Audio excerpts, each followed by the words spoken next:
Sometimes in a crisis, you should take your Facebook page down. Yes, I said that the other day. Welcome to this casual edition of the broadcast. Old Glory is flying out here over Lake Pontchartrain in Mandeville, Louisiana. If you don't mind, I'm going to sit here today and do this in the rocking chair because it's a casual Friday here at Braud Communications. So here's what I expected. When I said that sometimes taking your social media site down is the right thing to do, I expected to hear from people on social media saying, "Oh my God, you can't do that!" The answer is I can, and I will. Not always, but in just the right cases. You have to evaluate every crisis because no two crises are alike.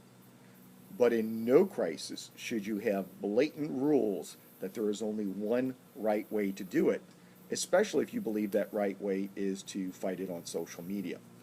A blogger in Montreal decided to respond and object to this. I have posted her entire blog to my blog with her permission. I called her this morning and talked to her, and then I'll give you my replies afterwards. I think what bothers me about her post is she applied a crisis that is a much different type of crisis than the one that I referred to the other day. So here's in a nutshell a perfect time to take your Facebook page down. Let's say you're not a brand that we would consider eye candy. You're not a brand that a lot of Facebook people gravitate to. Let's say you're an electric company. Do I really care what my electric company puts on Facebook?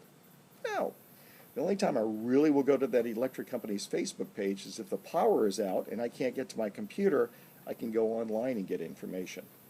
But let's just say that this electric company, like a lot of electric companies I deal with, is a small rural company. They only have 1,000 customers. Most of their customers are farmers. They tend to be elderly people. They're outside most of the day. They're not sitting in a coffee shop or Starbucks or an office staring at a computer or a mobile device. They don't care about Facebook. They don't use Facebook. Let's say the brand's Facebook page has only, say, 300 likes, and most of those came from employees and their parents of the employees. But let's say an opposition group who is opposed to something known as a smart meter, a type of electrical meter that reads itself. And there are activist groups who worry about this.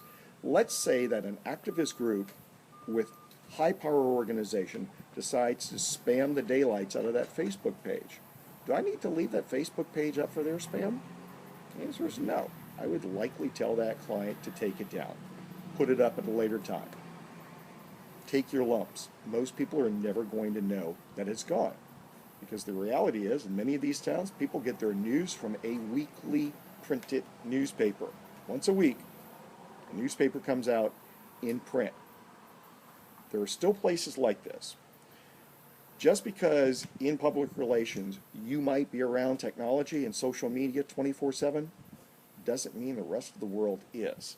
And in some crises you actually need to communicate to people who are not online.